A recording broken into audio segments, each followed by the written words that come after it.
పూర్తిదాయ గంగా నిలిచిన మన నాయకుడు అల్లూరి సీతారామరాజు పుట్టిన ఈ నేల మీద మనమందరం కలుసుకోవడం మన అదృష్టం।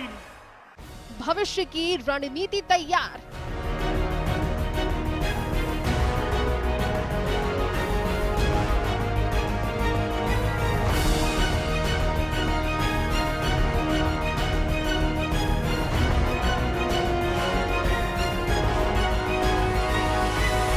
उत्तर भारत में भाजपा की मजबूती।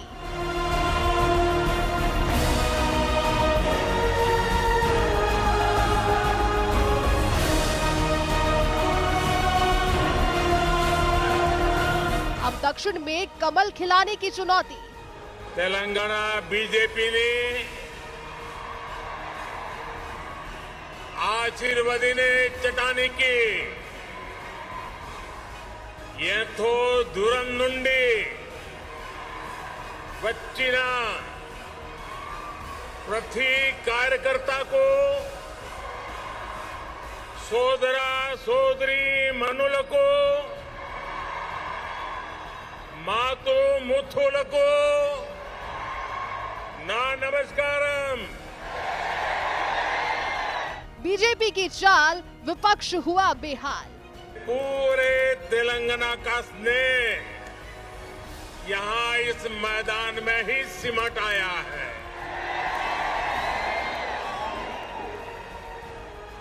तेलंगाना के अलग अलग जिलों से आप यहाँ इतनी बड़ी संख्या में आए हैं। इस स्नेह के लिए,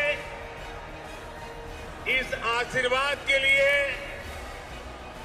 मैं तेलंगाना का अभिनंदन करता हूं, तेलंगाना की धरती को वंदन करता हूं। 2024 के लोकसभा चुनावों में अभी 2 साल का वक्त है, लेकिन हैदराबाद में भाजपा की 2 दिन की महाजुटान ने अभी से एजेंडा सेट कर दिया। और ये एजेंडा है अगले आने वाले 30 से 40 सालों का। क्या है ये एजेंडा और क्या है बीजेपी का भावी प्लान, ये जानने के लिए बने रहिए हमारे साथ। कहा जाता है कि सत्ता के खेल में साम दाम दंड भेद सब चलता है। वैसे भी राजनीति है तो चालें भी चली जाएगी। आम चुनाव हो या फिर उपचुनाव हो, पार्षद स्तर का चुनाव हो या फिर राष्ट्रपति चयन का चुनाव हो, बीजेपी के तरकश में अकाट्य शस्त्र है। जब विपक्ष चाल सोच नहीं पाता तब तक बीजेपी खेल जीत जाती है, और जहां नहीं जीतती तो वहां जीतना उसे जरूर आता है। विपक्ष हार पर मंथन नहीं कर पाता और बीजेपी अगले राज को कैसे जीते इस चिंतन पर निकल जाती है। आखिर कैसे बीजेपी इतने आत्मविश्वास के साथ भरी है कि आने वाले 40 सालों का एजेंडा तय कर लेती है। बीजेपी ने दावा किया है कि वो अगले 30 से 40 साल सत्ता के सिंहासन पर काबिज रहेगी और तभी भारत विश्व गुरु बन पाएगा। हैदराबाद में राष्ट्रीय कार्यकारिणी की बैठक में गृह मंत्री अमित शाह ने दावा किया कि अब आने वाला वक्त बीजेपी युग का होगा। अब इस बयान को लेकर लोग तरह तरह की चर्चा कर रही हैं। इसमें एक चर्चा ये भी है कि मोदी सरकार इतने आत्मविश्वास में क्यों है? क्या विपक्ष में उसे चुनौती देने का दमखम नहीं दिख रहा? 'दरअसल शाह ने 40 साल भाजपा के वाली बात यूं ही नहीं की। क्या विपक्ष में उसे चुनौती देने का दमखम नहीं दिख रहा? 'दरअसल शाह ने 40 साल भाजपा के वाली बात यूं ही नहीं की। क्या विपक्ष में उसे चुनौती देने का दमखम नहीं दिख रहा? 'दरअसल शाह ने आज का सियासी परिदृश्य देखें तो भाजपा का भगवा ग्राफ देश में बढ़ता दिख रहा है। 2014 के बाद बीते 8 साल में प्रधानमंत्री नरेंद्र मोदी जैसे लोकप्रिय चेहरे के दम पर भाजपा ने जातिवाद, क्षेत्रवाद जैसे कई बने बनाए समीकरण ध्वस्त किए और सबका साथ सबका विकास का नारा बुलंद किया। भाजपा के नेता 2014 के बाद आत्मविश्वास से लबरेज दिखे। उनका टारगेट असंभव सा दिखाई देता, लेकिन कठिन परिश्रम और मजबूत कैडर के दम पर भाजपा सफलता की सीढ़ियां चढ़ती गई। 300 प्लस का नारा अब नारा नहीं हकीकत बन चुका है। भाजपा के आत्मविश्वास की सबसे बड़ी वजह उसे विजय रथ को रोकने वाली ताकत का सीन में ना होना है। हाल ही में रामपुर और आजमगढ़ इन दो मुस्लिम प्रभाव वाले क्षेत्रों में लोकसभा उपचुनाव हुए। इन दोनों सीटों को सपा का गढ़ समझा जाता था, जिसके पीछे मुस्लिम प्लस यादव समीकरण का फॉर्मूला सामने रखा जाता था, लेकिन भाजपा ने उसे ध्वस्त करते हुए कमल खिला दिया। दोनों सीटों से भाजपा के उम्मीदवार जीते। इससे देश में संदेश गया कि अब जातिवाद या एक तबके का तुष्टीकरण करने वाली पार्टियां भाजपा को परास्त नहीं कर सकती। नॉर्थ के साथ भाजपा ने साउथ पर भी फोकस किया। हिंदुत्व की लहर का धर्मों और जातियों में विभाजित तेलंगाना पर असर पड़ना तय है। हैदराबाद में मोदी के मंथन से युवा कार्यकर्ताओं का रुझान भाजपा की ओर बढ़ेगा। याद कीजिए 2014 के लोकसभा चुनाव के समय भाजपा पूर्वोत्तर राज्यों की चर्चा खूब करती थी। 2019 में देश के 18 राज्यों में भाजपा का विस्तार हो गया। ऐसे में 2024 से पहले अब लुक साउथ की ओर बढ़ने का ये सही समय माना जा रहा है।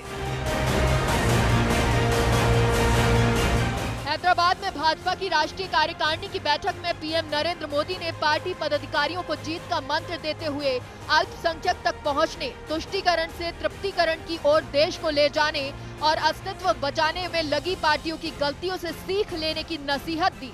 आमतौर पर ऐसा देखा जाता है कि कांग्रेस या दूसरी विपक्षी पार्टियां भाजपा को एंटी मुस्लिम के तौर पर प्रोजेक्ट करती रही हैं। लेकिन पीएम मोदी लगातार अल्पसंख्यकों तक पहुंच बनाने या अपनी नीतियों और फैसलों से उन तक पहुंचने की कोशिश करते रहे हैं, वो चाहे 3 तलाक का मसला हो या कुछ और।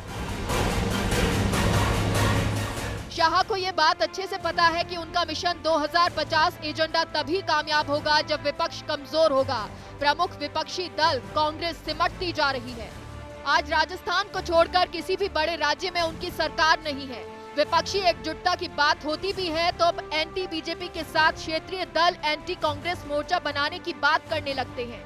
हिंदी भाषी बड़े राज्यों के दलों का हाल देखें तो उनके अस्तित्व का संकट दिखाई देने लगता है।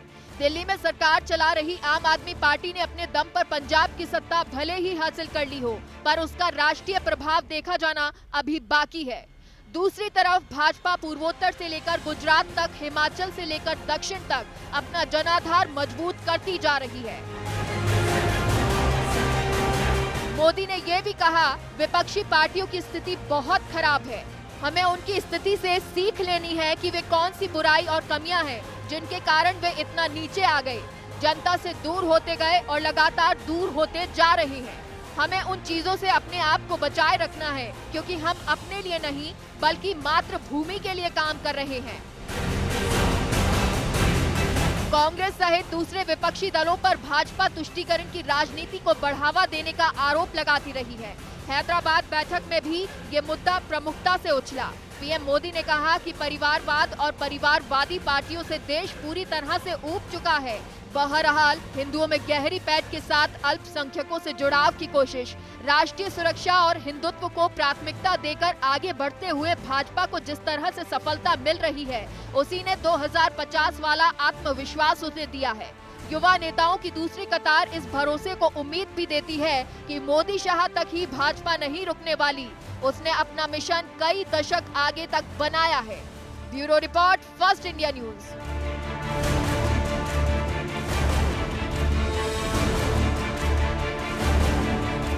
चलिए फिलहाल रुक रहे एक छोटे से ब्रेक के लिए, आप बने रहिए हमारे साथ।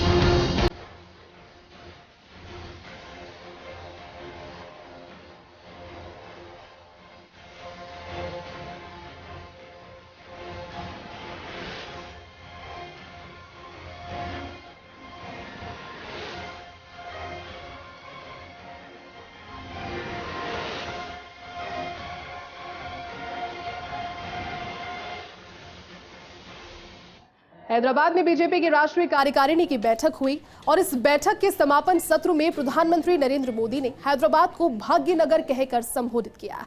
तो वहीं इसी बीच अमित शाह ने भी एक बड़ी बात कही।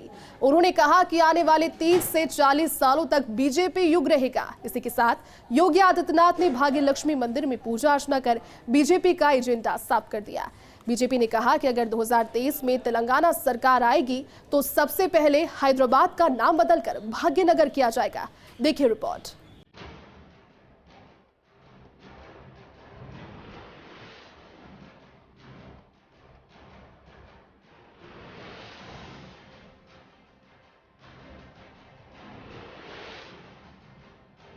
हैदराबाद में बीजेपी की राष्ट्रीय कार्यकारिणी की बैठक यानी अब की बार दक्षिण में कमल खिलाने की तैयारी। पीएम मोदी ने समापन सत्र के संबोधन की शुरुआत की तो इसमें उन्होंने हैदराबाद को भाग्य नगर कहकर बड़ा मास्टर स्ट्रोक खेला। पीएम मोदी राष्ट्रीय कार्यकारिणी की बैठक में विपक्ष पर हमला करते हुए कहते दिखे कि वंशवादी पार्टियों को युवा खारिज कर रहे हैं, चूँकि उन पार्टियों में लोकतंत्र का अभाव है। पीएम ने कहा कि विपक्षी दल आंख मूंदकर हमारा विरोध करते हैं। प्रधानमंत्री ने कहा कि भारत को एकजुट करने का अभियान भाग्यनगर से सरदार पटेल ने शुरू किया था। उन्होंने एक प्रकार से हम लोग को सेंटिमेंटल किया कि हैदराबाद भावनगर है significance for all of us. Hyderabad में सरदार पटेल ने एक भारत की नींव रखी थी जिसको तोड़ने का बहुत प्रयास होता था। अब बीजेपी के कंधों पर एक भारत से श्रेष्ठ भारत की यात्रा को पूरा करने का दायित्व है। तो वहीं केंद्रीय गृह मंत्री अमित शाह ने रविवार को दावा किया कि अगले 30 से 40 वर्षों तक भारतीय जनता पार्टी का युग रहेगा और भारत विश्व गुरु बनेगा। उन्होंने कहा कि तेलंगाना और पश्चिम बंगाल सहित उन सभी राज्यों में भी भाजपा की सरकारें बनेगी जहां पार्टी अभी सत्ता से दूर है। उन्होंने दक्षिण भारत को भाजपा के उभार के नए दौर का क्षेत्र बताया और कहा कि वर्तमान राजनीति में देश के विपक्षी दल बिखरे हुए हैं। कांग्रेस पर करारा हमला करते हुए उन्होंने कहा कि देश की प्रमुख विपक्षी पार्टी में लोकतंत्र स्थापित करने के लिए उसके ही सदस्य लड़ रहे हैं, लेकिन गांधी परिवार डर के साथ अध्यक्ष पद का चुनाव नहीं करा रहा। इस प्रस्ताव में भी कहा गया कि मोदी राज में परिवारवाद खत्म हो गया है। अमित शाह जी ने बोला सदन में, आदरणीय प्रधानमंत्री जी का नेतृत्व में राजनीति का परिचय बदला है। पहले चुनाव जातिवाद, परिवारवाद और तुष्टीकरण का आधार पर लड़ा जाता था। क्षेत्रवाद शर्म पर था। आदरणीय प्रधानमंत्री जी के नेतृत्व में इन नासुरों से हमें मुक्ति मिले है। आज चुनाव पॉलिटिक्स ऑफ परफॉर्मेंस और डेवलपमेंट के आधार पर लड़ा जा रहा है। He has said that yes, today the opposition has gone to the extent of criticizing the celebration of Azadi Ka Amrit Mahotsav, but people of India has already put opposition in their place. The next 30 to 40 years, it will be era of BJP. And country will become Vishwaguru during the reign of the BJP. BJP वक्त वक्त पर हैदराबाद को भाग्यनगर करने की बात करती रहती है। बीजेपी ने कहा कि अगर 2023 में होने वाले चुनाव में भाजपा की सरकार आती है तो सबसे पहले हैदराबाद को भाग्यनगर किया जाएगा। बैठक के दूसरे दिन राजनीतिक प्रस्ताव पास हुआ जिसमें ताबड़तोड़ हमले करते हुए उसे मोदी फोबिया का शिकार बताया गया। जिस प्रकार से गत 8 वर्षों में टीआरएस की सरकार ने लोगों की उम्मीदों को पूरी तरीके से ध्वस्त कर दिया, जिस प्रकार से भ्रष्टाचार का प्रतीक बन गई है आज तेलंगाना की सरकार, जिस प्रकार से यहाँ के एक परिवार ने, मुख्यमंत्री भी उस परिवार का, सीनियर मिनिस्टर भी उसी परिवार का, सरकार पूरी, बाकी मंत्रियों के लिए कोई काम नहीं, एक ही परिवार के व्यक्ति पूरी सरकार चलाएं, एक प्रकार से परिवारवाद का एक बहुत ही दुर्भाग्यपूर्ण उदाहरण के रूप में आज तेलंगाना उभरा है। सबसे पहले हैदराबाद में यूपी के मुख्यमंत्री योगी आदित्यनाथ ने भाग्यलक्ष्मी मंदिर में पूजा अर्चना की और आरती की। पहले सीएम योगी आदित्यनाथ भी हैदराबाद का नाम बदलने की बात कह चुके हैं। तो बैठक के पहले दिन आर्थिक प्रस्ताव पारित किया गया।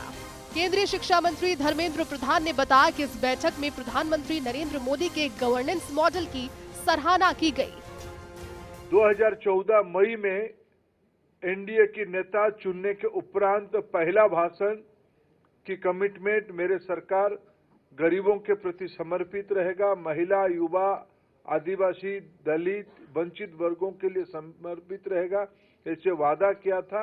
आज 8 साल के बाद जब उसकी हम रिपोर्ट कार्ड आज कार्य समिति में हमने एक प्रस्ताव के रूप में प्रधानमंत्री जी का गवर्नेंस मॉडल को इस कार्य समिति ने सराहना किया। केंद्रीय मंत्री स्मृति ईरानी ने भी विपक्ष पर जमकर निशाना साधा। उन्होंने कहा कि बंगाल और केरल में भाजपा कार्यकर्ताओं पर हमला किया गया, उनकी हत्या कर दी गई, जबकि जम्मू कश्मीर में पार्टी कार्यकर्ताओं ने उन लोगों का सामना किया जो भारत को तोड़ना चाहते थे। राष्ट्र इस बात का साक्षी है कि हमारा कार्यकर्ता बंगाल, केरल में किस प्रकार से मौत के घाट उतारा जाता है। राष्ट्र इस बात का साक्षी है कि हमारा कार्यकर्ता जम्मू कश्मीर में अलगाववाद का सामना राष्ट्रीय संकल्प के साथ भारत के परचम के तले कैसे अपना योगदान देता है। इन तीनों प्रदेशों के कार्यकर्ताओं के शौर्य और बलिदान को राष्ट्रीय अध्यक्ष जी ने नमन किया। राजस्थान की पूर्व मुख्यमंत्री और बीजेपी की राष्ट्रीय उपाध्यक्ष वसुंधरा राजे ने कहा कि पार्टी ने हर बूथ पर कम से कम 200 सक्रिय कार्यकर्ता तैयार करने के लिए व्हाट्सएप ग्रुप बनाकर काम शुरू कर दिया। शॉर्ट पॉइंट्स में हर बूथ पे कम से कम 200 एक्टिव कार्यकर्ताओं को बाहर निकालने का काम और व्हाट्सएप ग्रुप तैयार करने का काम जो नीचे तक लोगों को जोड़ने का काम करेगा। फिर मन की बात जो कार्यक्रम है उसके ऊपर किस तरीके से सुचारू तरीके से हम लोग उसका संचालन कर सकते हैं और उसको और आगे कहाँ तक फैलाने का काम कर सकते हैं, उसके बारे में भी बातचीत हुई। बहरहाल बीजेपी ने हर तरीके से अपने भविष्य का प्लान सेट किया है और हैदराबाद में हुई राष्ट्रीय कार्यकारिणी की बैठक में तय हुए एजेंडों को सामने रखकर साफ कर दिया है कि भगवा का बढ़ता हुआ ग्राफ अभी रुकने वाला नहीं है। Bureau report, first India news, Jaipur. जनता से लगातार जुड़े रहना और अपने कामों को जनता के बीच में लेकर जाना बीजेपी की सफल रणनीति रही। दरअसल योगी सरकार 2.0 के 100 दिन पूरे हो चुके हैं। योगी ने 25 मार्च को सीएम पद का कार्यभार संभाला और इसके बाद से ही वो लगातार एक्शन मोड में है। सरकार बनते ही पहली कैबिनेट में फ्री राशन स्कीम को बढ़ाने का फैसला किया। इसके बाद योगी सरकार ने विभागों को 100 दिन का टारगेट बनाने को कहा और 100 दिन पूरे होते ही सामने रख दिया अपना ये रिपोर्ट कार्ड। रिपोर्ट देखिए। उत्तर प्रदेश में योगी सरकार के दूसरे कार्यकाल के 100 दिन पूरे हो चुके हैं। अपराधियों पर लगाम, लोगों को सुरक्षा देना, विकास कार्यों और केंद्रीय योजनाओं का लाभ जनता तक पहुंचाने समेत कई मुद्दे ऐसे थे जिसको योगी सरकार ने बखूबी निभाया था। यही कारण था कि आम जनता में उनका विश्वास इस कदर बढ़ा कि योगी आदित्यनाथ फिर से उत्तर प्रदेश की सत्ता के सिंहासन पर आसीन हो गए। बात करें योगी के अपने दूसरे कार्यकाल की तो इन 100 दिन में उन्होंने कई बड़े फैसले लिए। यहाँ तक कि कहा जा रहा है कि योगी आदित्यनाथ ने न सिर्फ अधिकारियों के बल्कि मंत्रियों के भी पसीने छुड़वा दिए। बीजेपी की यही सफल रणनीति भी रही है कि वो जो काम करती है उसे जनता तक पहुँचाती जरूर है और यही चीज विपक्ष को भी सीखनी चाहिए। 100 दिन पूरे होते ही योगी रुके नहीं, उन्होंने सीधा अपने विकास कार्यों का रिपोर्ट कार्ड जनता के सामने रख दिया।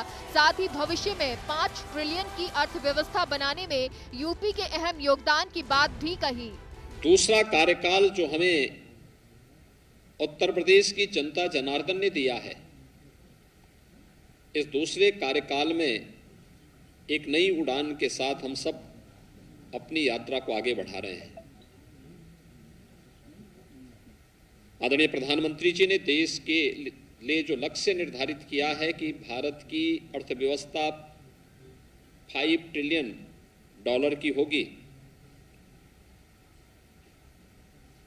तो स्वाभाविक रूप से उत्तर प्रदेश की भूमिका इसमें महत्वपूर्ण हो जाती है। और उत्तर प्रदेश ने आते ही हमारे मंत्रिमंडल ने सबसे पहला कार्य वे 10 सेक्टर चुने जिन पर हम व्यवस्थित कार्य योजना बना करके उत्तर प्रदेश की अर्थव्यवस्था उस प्रेजेंटेशन को $1 ट्रिलियन तक पहुंचाने की इस कार्य योजना को हम आगे बढ़ा सके। 100 दिन में योगी सरकार के लक्ष्य और उपलब्धियों का रिपोर्ट कार्ड की बात करें तो 41-26 MVA के नए सब स्टेशन अगले 100 दिन में बनाने का लक्ष्य रखा।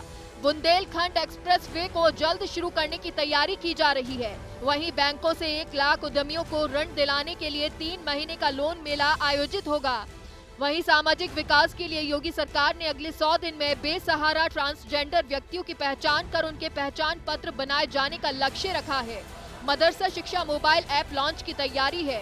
अगले 6 महीने में गोरखपुर में मेट्रो लाइट प्रोजेक्ट पर काम शुरू करने की तैयारी है। पिंक टॉयलेट मिशन के तहत अगले 100 दिन में 10,000 नई टॉयलेट बनाई जाएंगी। मेडिकल और हेल्थ सेक्टर के लिए डॉक्टर्स और नर्सेज के लिए नए पद बनाकर भर्तियां की जा रही हैं। राज्य के कर्मचारी और पेंशनधारियों को कैशलेस मेडिकल सुविधा दी जा रही है। अगले 6 महीने में आंगनबाड़ी की 20,000 पोस्ट निकाली जाएंगी। ग्रामीण क्षेत्रों में विकास की योजनाओं की बात करें तो गाँवों में वाटर हार्वेस्टिंग सिस्टम शुरू करने का लक्ष्य है। शिक्षा के क्षेत्र में आने वाले 100 दिनों में सरकारी स्कूलों में वाईफाई की सुविधा सभी स्कूलों की वेबसाइट बनाई जाएगी। वहीं अगले 6 महीने के दौरान सभी छात्रों को पूरी यूनिफॉर्म दी जाएगी। इसके अलावा पुलिस और कानून व्यवस्था को देखते हुए अगले 100 दिनों के लिए अयोध्या जिले के STF की इकाई गठित करने का लक्ष्य रखा गया है। यूपी होमगार्ड में महिलाओं के लिए विभाग के 20% रिक्त पदों पर महिलाओं की भर्ती होना तय है। वहीं यूपी में 3 महीने के लिए राशन योजना बढ़ाई गई है। योगी आदित्यनाथ ने सभी मंत्रियों और जनप्रतिनिधि जनता के बीच रहने का निर्देश दिया है ताकि सरकार द्वारा किए गए कामों और योजनाओं से जनता को अवगत कराया जा सके। बहरहाल योगी सरकार ने जिस तरह से अपने कामों को जनता तक पहुंचाया है उससे जनता में विश्वास पैदा हुआ है। Bureau report, first India news. चलिए फिलहाल हमारी खास पेशकश में बस इतना ही। आप देख रहे हैं फर्स्ट इंडिया न्यूज। नमस्कार।